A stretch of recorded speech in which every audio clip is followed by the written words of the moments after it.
Jeff Fillion. Radio X. Mon nom est Jeff Fillion. On est rendu à vous présenter les Malcommodes qui sont cette semaine. Dans les Malcommodes, on a Yann Sénéchal. Yann, t'es salué. On a de l'autre bout notre ami Joe Hamel qui est là également. Joe, bienvenue dans les Malcommodes. On commence tout de suite par la nouvelle, moi, qui m'a fait cramper de rire hier quand la nouvelle a sorti. On était un peu au courant. Notre chum Eric nous avait tenu au courant que ça s'en venait dans les prochaines minutes. Donc, Mme Sanson qui s'est fait mettre dehors de la CAQ après avoir donné 100 $ au Parti conservateur du Québec. Moi, ce que j'ai trouvé le plus drôle, c'est surtout le communiqué de la CAQ pour nous dire que finalement, elle s'en allait ou elle appuyait un parti qui ne se fiait pas à la science. Ça, c'est quand même le bout le plus drôle. Écoute, on commence par Joe. Résume-nous un peu comment tu as vu toute cette histoire de Mme Sanson, qu'il faut le dire, est financièrement probablement indépendante. Donc, elle a 2 mandats. Donc, elle a une pension qui s'en vient de politicienne. Elle a une pension de Radio-Canada. Elle a une pension de Télé-Québec. Elle a une pension également à venir de anciennement TQS, donc la compagnie avec qui elle était. Donc, pour moi, quelqu'un qui gagne 150 000 par année, dans ce temps-là, tu es beaucoup plus libre de faire ce que tu veux. Surtout si tu t'es fait faire chier par le PM qui t'a pas donné le poste de ministre de la Culture comme c'était entendu avant l'élection. C'est un payback time un peu, Joe, ce qu'on a vu hier. Écoute, je sais pas le fond de l'histoire. Je pense qu'elle va s'exprimer dans les prochains jours plus en détail là-dessus, mais c'est définitivement du point de vue de la CAQ, c'est une erreur là, sur toute la ligne, cette histoire-là. Premièrement, ça vient tuer tout le momentum là que la CAQ avait bâti un peu avec la réouverture, avec l'histoire des... Tu sais, ils surfent un peu aussi sur les Canadiens en série. C'est toujours bon pour des politiciens, là, ce genre d'événement-là. Mais effectivement, maintenant de donner potentiellement un député à Éric. Parce que dans le fond, ce qu'on veut initialement, c'est de diminuer l'importance ce que tu voudrais faire, c'est que, étant donné qu'Éric Duhem est passé de 1% à 8% des intentions de vote, tu voudrais diminuer le plus possible son impact. Mais au contraire, là, tu vas peut-être lui donner un député et avec une déclaration assez stupide, comme tu disais, sur le fait que elle quitte pour un parti qui ne respecte pas la science, alors que ce parti-là est ce qui est de plus loin de la science possible là, qu'on a vu dans les derniers mois. Donc, c'est vraiment une erreur sur toute la ligne.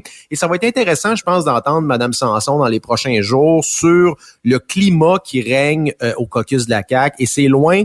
On se base là sur les intentions de vote.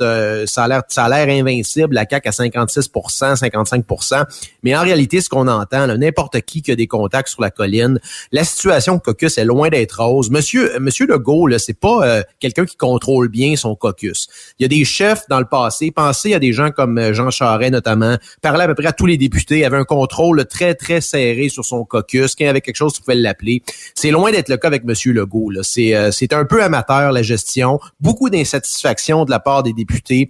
On arrive souvent dans des caucus. Ben, ils parlent pas aux députés, de ce que je comprends. À la part l'équipe proche, tous les autres, là, mettons, il y en a 50 sur 75 avec qui il y a 0 contact depuis 2 ans.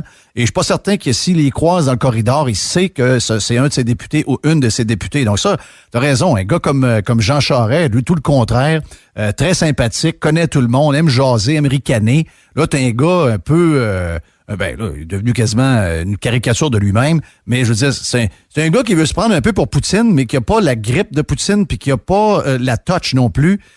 Il est en train de se perdre avec sa propre game. Non seulement ça, mais imagine aussi que ces députés-là, les députés, là, ils sont en contact avec la population. Fait qu'imaginez les députés, disons, dans les entourages de Québec, dans, mettons, la Mauricie, le Saguenay-Lac-Saint-Jean, Bas-Saint-Laurent. C'est des gens qui sont en contact avec des gens qui sont complètement écœurés des mesures depuis 1 an, qui sont le buffer entre le gouvernement et la population. Donc, une réelle insatisfaction. Et se font pas entendre au caucus. Ce qu'on entend, c'est que les décisions sont déjà prises par les quelques conseillers de M. Legault, puis il n'y a pas de discussion. Il y a eu beaucoup d'insatisfaction, ce que j'entends sur l'histoire de M. Fitzgibbon, là, l'idée de balayer ça sur le revers du tapis et qu'on passe à autre chose, alors qu'il y a des bonnes candidatures pour le moment qui ont été rejetées là, comme ministre à l'époque. Donc, c'est beaucoup d'insatisfaction, puis c'est très intéressant là, ce développement-là. D'un point de vue stratégique pour Éric Duhem, d'avoir un député à l'Assemblée nationale, ça change tout, là. Premièrement, tu vas faire partie des tribunes de presse de la colline. Pour l'élection, ça change aussi beaucoup de choses. Donc, c'est vraiment majeur comme événement. Yann, moi, de ce que j'ai pu savoir, c'est qu'il y a effectivement, comme le dit Joe, beaucoup d'insatisfaction entre autres sur de nombreuses décisions qui, justement, n'ont pas été basées sur rien d'autre que du politique et une mauvaise réflexion est très, très loin de la science. Les gens appellent dans les bureaux des députés. Elle est du coin d'Iberville. Donc, Iberville, oui, il y a Saint-Bruno, il y a des endroits avec un peu plus de densité, comme même Belleuil est devenu plus densifié que ça l'était. Mais tu as quand même Saint-Jean-sur-le-Richelieu, ces endroits-là où il y a des cabanes à sucre, il y a des endroits, des petites PME qui dépendent de regroupements comme les mariages, ces genres de patentes-là. Et là, tu passes de 2500 à 3500 personnes dans un aréna, mais tu demandes en même temps aux gens qui vont célébrer un mariage d'être pas plus que 50 puis de sacrer le camp à minuit. Et ça fait sonner le téléphone, les emails rentrent et les députés trouvent que, un peu comme nous, finalement, toute cette main de fer-là sur nos activités et notre vie par le gouvernement avec la force de l'urgence sanitaire, c'est devenu une gestion de clown. Donc, c'est ça les autres ils le vivent quotidiennement. Ben oui. Là, comme le disait Joe. On l'a épicerie. Il y a dans la vraie vie, il y a des gens qui doivent confronter la population avec qui ils restent, là. Ah, tout à fait. Puis c'est sûr, ça a un impact. Donc, les députés ressentent beaucoup plus de pression que François Legault, là. Parce qu'ils vivent au travers du monde, puis ils font leur épicerie, ils voient l'insatisfaction des gens, veulent pas, puis c'est parfaitement normal. Puis ça reste des êtres humains, là. À un moment donné, il faut en prendre conscience. Ce qui est drôle, par contre, c'est la situation dans le sens que la stratégie caquiste par rapport à Éric Duhem est l'ignorance. Ce qui est probablement la bonne stratégie. Donc, lui donner le moins d'importance possible, faire sûr qu'on lui donne pas une raison d'être dans les médias. Mais là, ça fait patate aujourd'hui, là. Parce que là, le conflit, il est clairement établi. Mais Joe vient de dire qu'il est passé de 1 à 8. Plusieurs personnes dans le milieu de la politique nous soufflent à l'oreille que les vrais chiffres sont beaucoup plus élevés que 8. Oui. On sait que la région de Québec, on serait peut-être pas loin de 20. Au Québec, on serait peut-être plus vers 12, 13 que 8 %. On voit toute la faiblesse de l'opposition, donc la fin du Parti québécois, on la vit de nos... Lente agonie. Oui, c'est une lente agonie, effectivement. Je dirais que le Parti libéral n'est pas bien loin de ça non plus. Le parti de GND est un parti qui va nulle part. Donc, on est peut-être en train de créer à la naissance de quelque chose qui va nous rappeler ce que la CAQ était il y a une dizaine d'années ou à peu près. Et ça risque d'être beaucoup plus rapide avec les moyens que nous avons, la force d'Éric Duhem sur les plateformes web, etc. Ce que c'est en train de donner là, c'est en train de donner tout un spotlight, comme tu le dis, sur Éric. Ben écoute, les médias ont comme consigne depuis un certain temps de ne pas parler d'Éric Duhem. Mais c'est l'affaire, c'est qu'ils se font jouer un tour quand ils font ça. Parce qu'Éric, tu peux pas l'ignorer. Il est très présent sur les plateformes de médias sociaux. Puis quand on dit présent, là, c'est très, très, très, très présent. Je veux dire, le seul politicien qui score plus qu'Éric sur les plateformes de médias sociaux, c'est François Legault.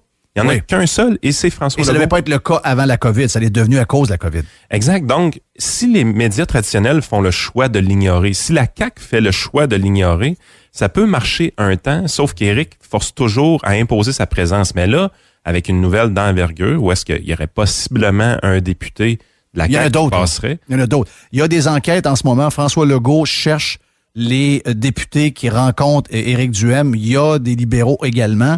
Mais là, actuellement, c'est la chasse à savoir qui veut aller manger avec Éric Duhem, qui veut quitter la CAQ pour s'en aller. Il y a une panique. Alors qu'il y en a 75, mais je comprends que ça brise, comme Joe disait, ça brise le momentum. Hey, avant de s'en aller aux Canadiens et la foule, j'ai une insertion, un de mes sujets à moi, puis je veux vous entendre là-dessus les deux parce que ça a un lien avec ce qu'on vient de parler. Toutes les décisions non basées sur la science de la CAQ, alors qu'eux essaient de nous faire croire qu'ils se sont fiés à la science, la science, c'est n'importe quoi. J'ai deux choses à vous jaser, OK? C'est parce que c'est un sujet que moi, je tiens depuis longtemps et qui, là, est en train de nous péter d'en face avec le nouveau variant Delta qui risque de s'établir comme étant le nouveau joueur au cours de l'été. En Amérique du Nord, il est en train de s'installer, on le voit dans certains coins. Et là, c'est en train de péter d'en face également de la santé publique et aussi de la CAQ et de François Legault et de Dubé. C'est-à-dire que ce que moi je disais, c'est laissez faire les 40 ans et moins parce qu'on a un nombre de vaccins limité et mettons tout l'effort pour double doser les gens de 40 ans et plus au plus sacrant qu'on ait la paix. Et là, on voit que ce nouveau variant-là est très puissant quand vous êtes seulement une dose, mais qu'il devient très faible à 2 doses. Donc, la stratégie de ne pas suivre les indications des fabricants de Moderna, de Pfizer et également même de AstraZeneca, c'est en train de nous jouer un tour. Et là, il y a une course contre la montre, un peu comme la troisième vague qu'on a eue. On n'était pas prêt parce qu'on avait manqué la fenêtre de vaccination parce qu'on n'avait pas de vaccin. 3 semaines à peu près. On est peut-être en train de préparer une autre histoire québécoise parce qu'on a voulu bien paraître avec le fameux vaccin première dose pour le plus grand nombre de personnes. Puis là, on écœure en plus les 18-29 en ce moment.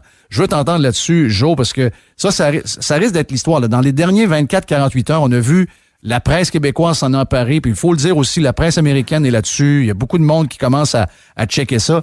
Et l'histoire de la première dose qui est efficace à seulement 33% comparativement à presque 70% avec la deuxième dose contre le nouveau variant, ça risque d'être un coup de poing dans l'œil de la CAQ qui se pense tellement bon avec l'histoire du nombre de personnes qui ont été vaccinées première dose. Je veux t'entendre là-dessus, Jo. Il y a ça, puis il y a aussi, ajoute à ça, il y a de plus en plus d'événements, pour les plus jeunes, là, ça semble être majoritairement, je pense, des jeunes garçons, particulièrement avec le Pfizer. Là, il y a un nombre élevé par rapport à les vaccins plus traditionnels, il y a un nombre élevé d'événements cardiaques notamment. Oui. Fait que je pense qu'il y a une légitime inquiétude de la part des gens, des parents notamment, de faire vacciner les plus jeunes, alors qu'on sait qu'ils ont à peu près aucun risque.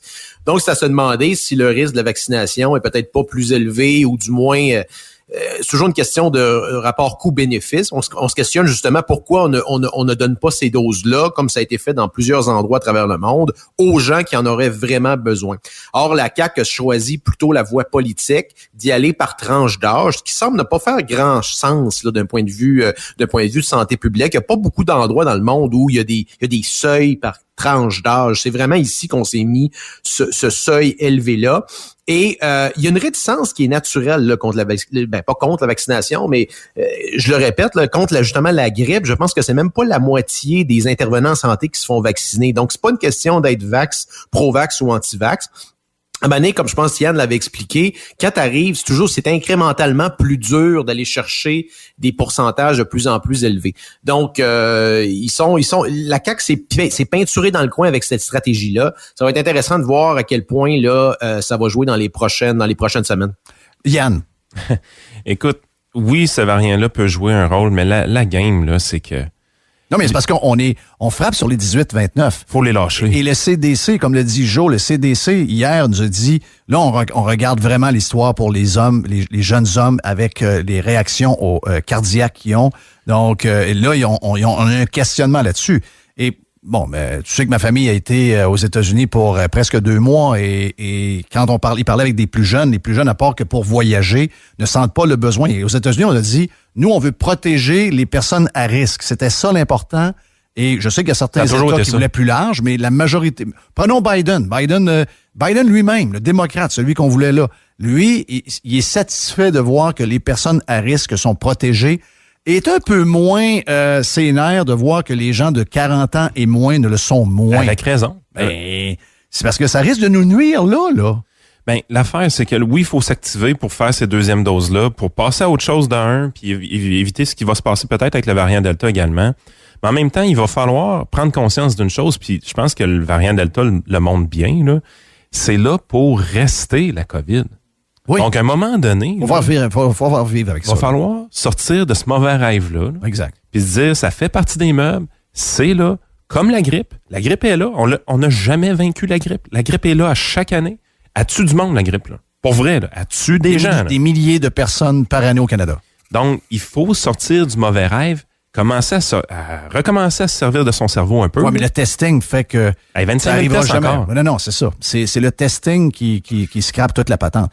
Et ça va être ça, je pense, la conclusion quand la poussière va retomber, que justement ces tests répétitifs-là ne font aucun sens avec les gens qui sont asymptomatiques. C'est pas quelque chose qui est soutenable. Et la stratégie, écoute, t'as vu, je vais balancer sur un autre sujet, mais qui est un peu en lien avec ça, t'as vu l'annulation notamment du Marathon de Montréal et des Grands Prix cyclistes de Québec et de Montréal. Oui, 2 événements extérieurs de masse.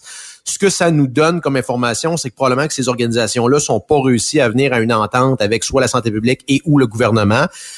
Donc, ça nous laisse un peu sous-entendre qu'il n'y a pas de retour à la normale d'ici septembre, octobre. Et pour moi, ça m'inquiète beaucoup.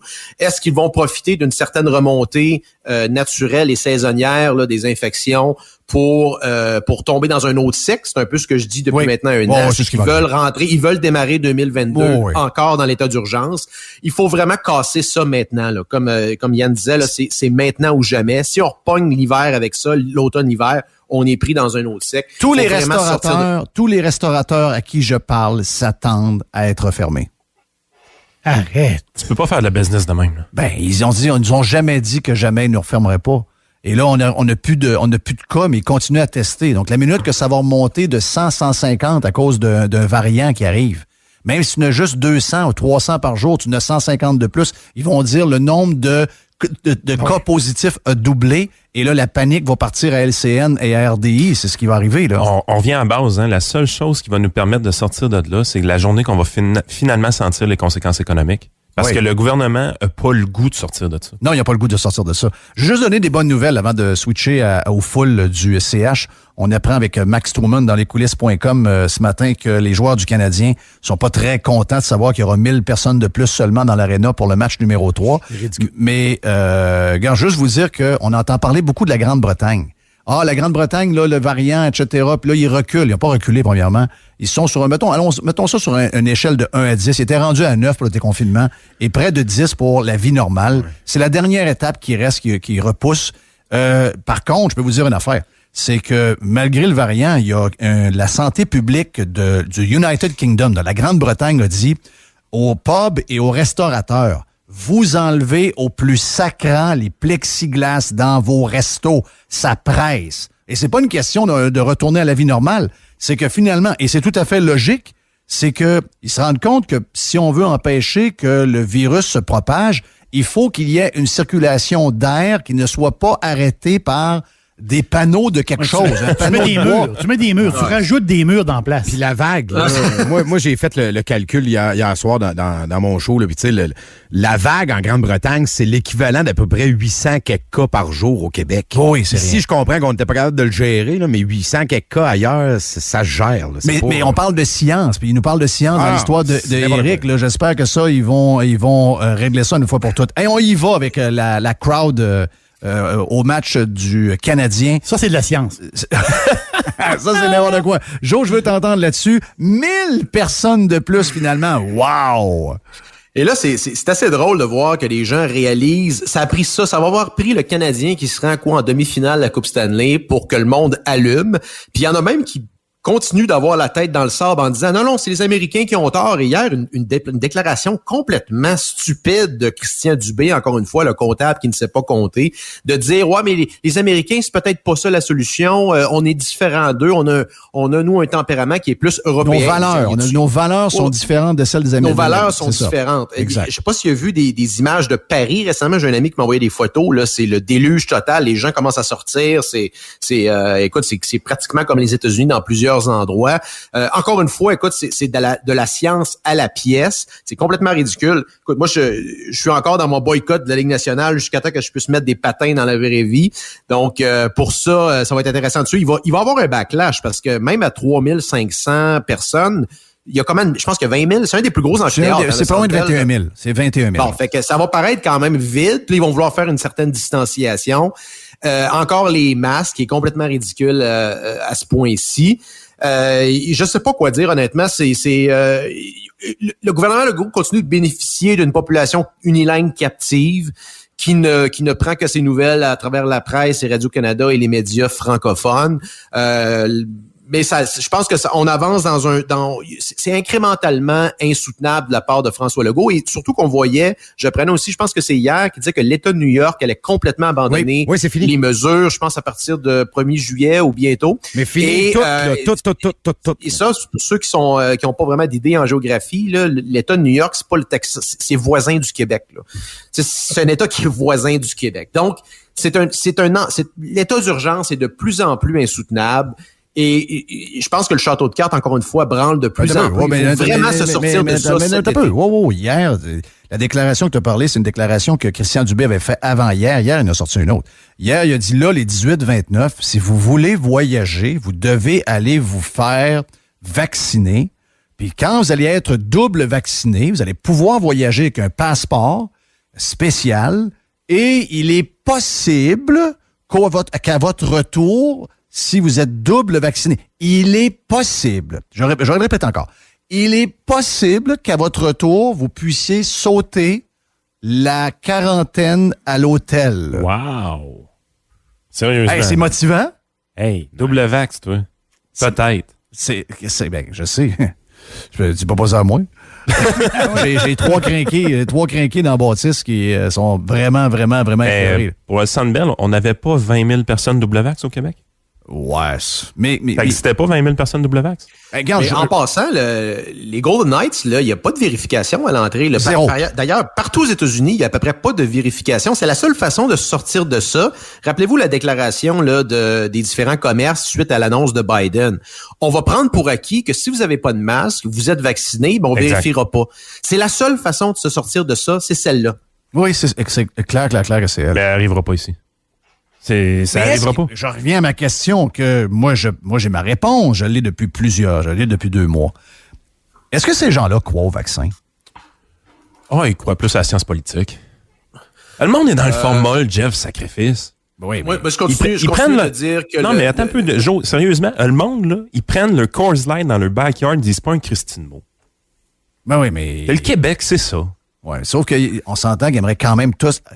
Il y a une certaine gêne à voir un aréna plein et comparativement à une aréna vide avec peu de monde avec des masses d'en face bleues. Tu sais, je veux dire, ils ont quand même un peu de fierté, même s'ils ont été complètement brainwashés par une job de médias qui a coûté 150 millions de dollars au gouvernement pour que les médias se ferment la boîte. Mais ils ont quand même un bout de fierté. Joe, vas-y donc. Moi, je continue de penser que le Québec et l'Ontario, le timeline est par rapport à l'échéancier électoral de l'année prochaine. Ajoute à ça le fédéral qui s'ajoute par-dessus. Donc, c'est vraiment la tempête parfaite ici, là. Et la seule chose qui va les faire reculer, c'est de les humilier encore une fois. Donc, ça prend des événements comme ça, comme le Canadien qui avance. On voit l'extérieur. Écoute, Yann, y a-tu des tournois de baseball d'organiser? Moi, de ce que je vois dans le sport amateur, tout est retardé encore. Les gens savent pas. Ça commence cette hockey semaine. Mineur, c'est encore problématique. Le hockey, les ligues de garage, c'est pas encore ouvert ici à Montréal. Les courses de vélo, ce que je vois, les mardis cyclistes, il n'y en a pas cette année encore. Donc, il n'y a pas juste le hockey dans la vie, mais tout le sport amateur est sur pause. Ce que tu as nommé tantôt, moi, ce qui me... Écoute, on aime suivre, avec le web, on suit par tout ce qui se passe. J'écoute la radio d'ailleurs. Puis là, eux autres, ailleurs, c'est plus de choses qui reviennent. Oui. Mais nous, à chaque jour, il y a des notifications de choses annulées encore, comme si on était en avril 2020. Tu parlais de compétition de vélo, tu as parlé du Grand Prix, pas du Grand Prix, mais du Marathon de Montréal. Le Marathon de Québec a été également annulé, etc. Nous, on est encore dans la phase pas d'événement et on annule. On devrait être dans la semaine de la F1. On n'est pas là. Il n'y a pas de F1 en ce moment à Montréal. Donc, et les Blue Jays sont toujours à Buffalo en passant. C'est dur à suivre, mais je suis un peu comme Yann. Quand il y a beaucoup de Québécois qui, au lieu de se fâcher en voyant les images de Vegas, la question qu'ils sont posées, hey, j'espère qu'ils sont vaccinés. Tu sais, c'est comme... Ils ont tellement peur, se sont tellement fait programmer que la majorité des Québécois, ils sont bien dans le confinement. Les enclos à vaches au Festivois vont être remplis. Oui, ça, c'est ce que j'ai vu. Il y a quasiment plus de billets en Mauricie pour Festivois, alors qu'on va mettre des gens dans des enclos. Mais ça, j'ai compris. Ils sont plus capables. T'es comprends, voyons. Jamais j'aurais acheté ça, JC. JC. Exact. Juste le principe. Non, tu tombes pas là-dedans. Non, mais moi, je tombe pas dans le fait d'accuser le monde d'aller là. Tu sais, je veux dire, Ouais, mais il y a pas d'autre chose à faire. Il y en a pas d'autres solutions. Là. Je dis, tu y vas ou tu y vas pas. C'est correct, allez-y pas. Ouais, mais il y a Mais aussi je peux pas le en fait que vouloir ces à ces événements-là, prends aussi le marathon puis les Grands Prix cyclistes, c'est tous des événements qui dépendent partiellement ou en grande partie du support financier de l'État. Fait que c'est quoi le levier qu'ils ont? Tu sais, il y en a à peu près pas. Donc, elle est là, la game politique. Là. Ils veulent pas qu'en septembre, tu aies des événements de masse extérieure, alors que dans leur timeline à eux, ils veulent potentiellement reconfiner. Donc, c'est toute une question de planification politique, tout ça. Là. OK, on prend les paris. Le 2 octobre, il y a un show de Mégadeth au Centre Vidéotron. Ah non, il n'y a pas de show là. Hein? Ben, il est à l'horaire. Je sais, c'est le seul show à l'horaire, mais déjà, il y a des rumeurs comme de quoi qu'il n'y aura pas lieu. Il n'y a pas de show. Il n'y aura pas de show. Non, il n'y a pas de show. Non. Donc, il n'y a pas d'autre. Probablement que ces événements-là tentent d'avoir des confirmations, tu sais, probablement de la santé publique et du gouvernement, de dire est-ce qu'on va être capable de le faire? Et tout ce que probablement fait le gouvernement, c'est de dire on va attendre, on n'a pas le portrait encore. Donc, pensez-vous que ces gens-là veulent les risquer? Non. Donc, je pense que c'est plutôt ça qui se passe là. Ouais. On a des gens qui sont prêts à reculer. C'est dans la mentalité de comment t'es fait. Il y en a ils vont vous dire plus jamais on recule. On s'en va par en avant, on va vivre avec, on va s'ajuster, on va tourne la page. On va ajuster nos hôpitaux, on va faire. Mais là, regardez là, en principe, on devrait être encore en dedans pour peu importe la raison, parce que les hôpitaux débordent déjà. Et pour d'autres raisons que la COVID, là c'est d'autres affaires. Mais ils débordaient avant. Là. Ben oui. Ouais, ça c'est une question de. Je pense qu'il faut clarifier ça. Ils débordent tout le temps. Oui, mais c'est fait, là, la conférence de presse. Mais c'est pas vrai, là. Je suis obligé de vous reprendre. Là. En juin et juillet, les hôpitaux au Québec ne débordent jamais. Il n'y a plus de personnel. Il y a jamais de débordement. Écoute, je connais assez de chums médecins qui travaillent dans... C'est la grippe. Il n'y a jamais de débordement. Là, c'est des chiffres du temps des fêtes, les amis, là. Oui, mais c'est la grippe puis la gastro. Ouais, c'est d'habitude, là. Ce que je veux dire, c'est que là, ça, c'est le système hospitalier qui est en train de s'écraser. Pas de COVID en ce moment. Oui. OK? Mais ça, dans 2 mois, quand les gens rentrent puis que là, on se met à renifler puis plein d'affaires, là, ça veut dire que ça ne sera plus du 189 % d'occupation à l'urgence. Ça va être du 250, 260. Et c'est quoi leur réflexe dans ce temps-là? C'est nous sacrer en dedans. Parce qu'on leur a donné l'occasion de le faire une première fois. Ce qu'on n'aurait jamais dû faire. Moi, j'ai jamais pensé dans ma vie qu'un citoyen... Je me calisse de son titre. Ah, c'est un PM. Son char m'intéresse pas. Son garde du corps, je n'ai rien à foutre. Son titre non plus. Sa carte d'affaires et son habit, ça me dit rien. C'est un citoyen comme moi à qui on a donné les clés de la bâtisse pour gérer les impôts. Jamais j'aurais pensé dans ma vie que ces gens-là avaient le pouvoir de faire ce qu'ils ont fait avec nous autres dans les 15 derniers mois et qui continuent de faire comme s'ils étaient des présidents de pays douteux. Mais personne ne le savait, Jeff. La patente de... Je savais encore moins que les gens allaient trouver ça correct. Je comprends. Mais la patente sanitaire, là, puis avoir tous les droits, puis après ça, renouveler ça à la semaine, personne connaissait la patente. Oui, mais il y a la moitié du monde qui vont te répondre « On n'a pas le choix, c'est une situation particulière. » Wrong answer. Parce qu'une fois qu'un chien goûte au sang, il va mordre pour le reste de sa vie. C'est comme ça, la nature. On est de même. On n'est pas différent d'eux autres. On n'est pas différent de ce qui se passe dans la jungle, là. Oui, mais Jeff, en même temps, ils ont confiné ailleurs sur la planète puis ils sont tous ouverts. Tu sais, on a-tu un chien différent des autres? Ou moi, je pense que ça part de nous. Oh, mais c'est parce que Simon, c'est le garde-fou. Comment tu fais pour empêcher un gouvernement de renouveler une urgence sanitaire quand il n'y a plus d'urgence sanitaire? C'est ça qui nous manque. Dans l'ADN des Américains, si les gens disent... Lui, on l'a entendu, là, il l'a dit, Dubé, nous n'avons pas les mêmes valeurs qu'eux. Moi, j'aime leurs valeurs. Parce que peu importe qui, que ce soit Biden, Obama, W. Bush, Trump, n'importe qui, ils savent une affaire. Tu peux pas garder les Américains dans la maison. Il va se passer quelque chose. C'est une question politique à la base. Là. Aux États-Unis, tu as un contexte politique qui fait en sorte que les États, il y a un contrepoids entre les États et le fédéral et entre les États également. Donc, ce qu'on a vu dans la dernière année, c'est un arbitrage législatif entre les États qui voulaient aller vers la liberté. Même les comtés ont des pouvoirs. Non, exactement. Puis même les villes, tu sais que tu as toujours un intérêt politique quelque part à faire mieux, alors qu'ici, dès que tu as la majorité, Puis c'est un peu ça. Regardez la loi sur la santé publique. Dans l'esprit de la loi, je pense que de la manière que ça a été fait, ils ont jamais même imaginé que ça allait être possible de la renouveler comme ça. Parce que quand tu lis la loi, après quoi, je pense qu'il faut que ça soit renouvelé aux 10 jours et après 3 fois, il faut que ça soit débattu à l'Assemblée nationale.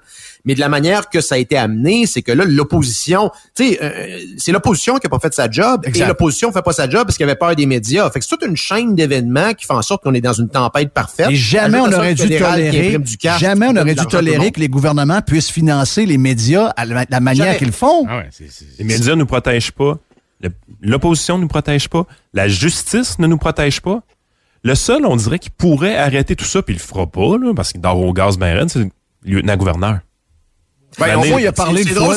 C'est le premier qui a lancé une mise en garde, en plus. Tu sais, les gens, moi, je m'attendais que ça allait être le barreau, la Ligue... mais au moins, il l'a fait.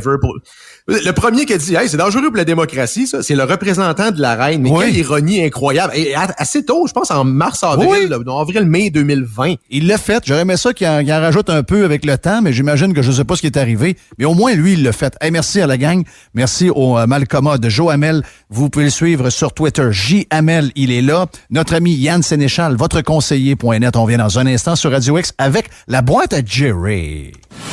Jeff Fillion. Radio X.